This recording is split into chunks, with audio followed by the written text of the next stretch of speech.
You've completed your 8th week of studies in New Testament Exposition 2. Once your assignments and exams are complete, you're done for this course and can move on to your next area of interest in your degree program. This lesson covered 1st, 2nd, and 3rd John and Revelation. In the lecture and the readings, we discovered the following important points.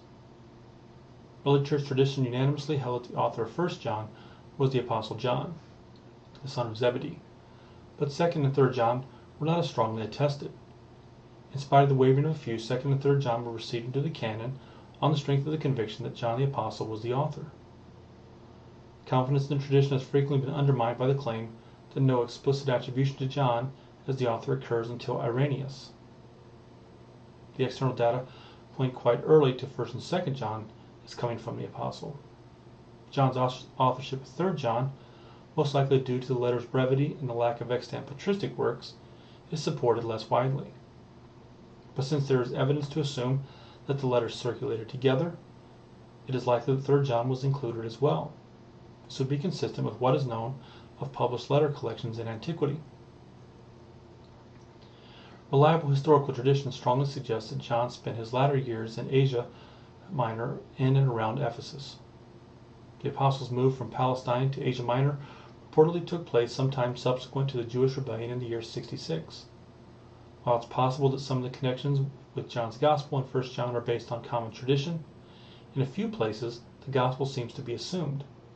The best date given the death of John at around the turn of the century and the dating of the Gospel in the early to mid-80s is somewhere in the mid-90s for the letters. With regard to the heresy in 1 John, it's possible that some type of nascent Gnosticism was the issue among these false teachers or secessionists. The 3 major heresies that perpetuated though can be described this way.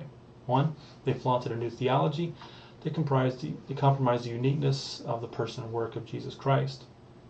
2nd, a new morality that minimized the importance of sin. They claimed to have fellowship with God despite their unrighteous behavior. And 3, a new spirituality that resulted in spiritual arrogance. Consequently, they did not show love for others. With regard to the purpose of 1st, 2nd, and 3rd John, for 1 John, 2 purposes are clear. 1, John encourages believers to love God and to love one another. And 2, reassures them that they are in the Son. For 2nd John, the purpose is to instruct those not to extend hospitality to false teachers. And for 3rd John, to help Gaius deal with autocratic Demetrius.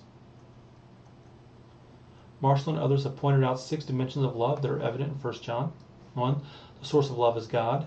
2, we love in response to God's love. 3, those who love demonstrate their birth from God.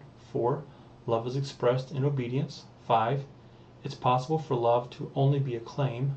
And 6, one can argue proof of our new birth from the presence or absence of love. We discovered with regard to Revelation 3 major candidates for the authorship of that book. 1, John the Apostle and son of Zebedee, who's most likely. 2, John the Elder, unlikely, and some other unknown John who was a prophet, also unlikely. Scholarly opinion concerning the date of Revelation's composition is divided between the early date, 64 to 69, and the late date, 95 to 96. Although it certainly continues to be elusive, the late date during the reign of Domitian has considerably stronger support.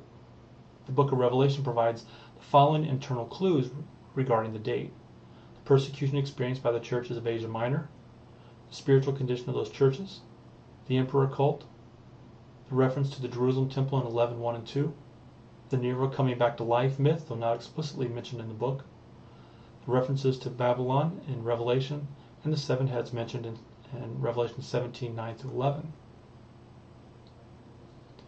The book of Revelation is addressed to the 7 churches that existed at the end of the 1st century. The cities were Ephesus, Smyrna, Pergamum, Thyatira, Sardis, Philadelphia, and Laodicea. John explicitly stated several times that the occasion for writing was a direct command from the Lord.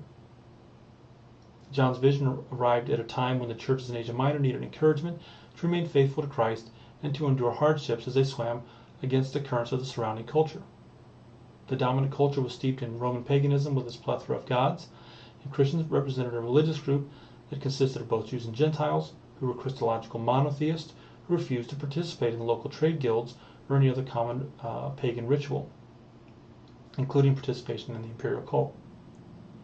The intended purpose of the book of Revelation is to comfort the weary and oppressed, to fortify faithfulness and endurance, and to cleanse the church from heresy and compromise by depicting the heavenly reality of Jesus as the glorified judge and all the events surrounding his return to establish his kingdom on the earth.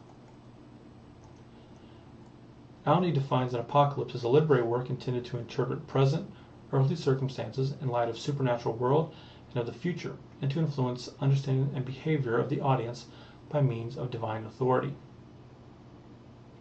With regard to interpretive approaches to Revelation, 4 were mentioned. 1. The preterist.